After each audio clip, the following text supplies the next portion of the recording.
Wrapping up hour one here. Take a quick look down the street at the New York Stock Exchange. The Dow up 50 today.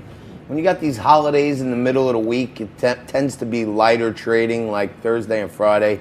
All these rich guys think it's okay to take off. Many of us are still hustling, and we're going to talk about the need to hustle when everybody else is resting to kick off hour two. But the Dow's up 50, Bitcoin at 7,300. Both of them in pretty decent shape. And apparently this is the first time in history that the NASDAQ has hit 9,000. So that is a banner day for the NASDAQ. Banner day, and the Dow Jones is at all-time highs, historical all-time highs. And unemployment is at a 60-year low. African-American unemployment is at historical all-time lows. Household incomes are up $5,000 in the last 2.5 years, another historic high. Just if you look at in life, most of the time it comes down to the numbers, which are black and white.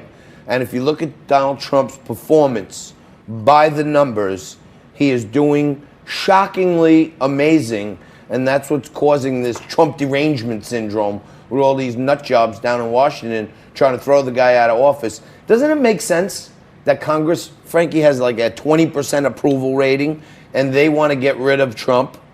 Doesn't it make sense? Like he's like shedding light on things can get done around here. Well, you know, we've seen this movie before. We know how it ends.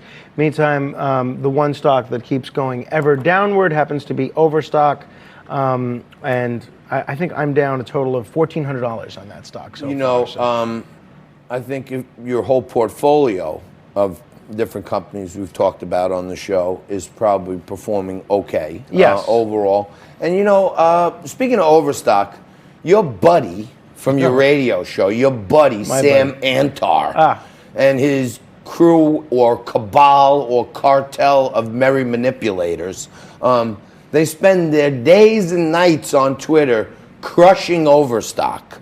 That's a pump and dump, that it's a this or that. They're always trying to manipulate it down.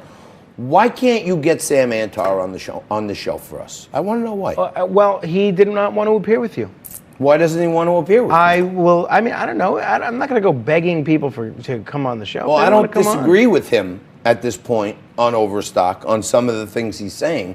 And maybe he's just, you know, so in his head thinking that, you know, we've been at odds for years. But what Overstock is doing to their investors right now is sinful, if you ask me, because they just announced a plan where they're going to raise, you know, a bunch of money. Well, so this is what Sam Antar said. He said, "Hi, Frank. I'd be happy to appear with one of the major protagonists in the Overstock controversy, such as the CEO, Patrick Byrne, or his shill, Mark Cohodes.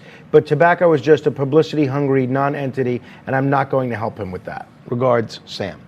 That's really the kind of person you want to invite on the show? No, I just like to find out, you know, what the haters are hating about. But we'll talk about that later. Maybe we're going to take a quick break. We're going to kick off hour two talking about how you go into 2020 on fire, and you make 2020 your best year yet. Quick break. Back for hour two right after this.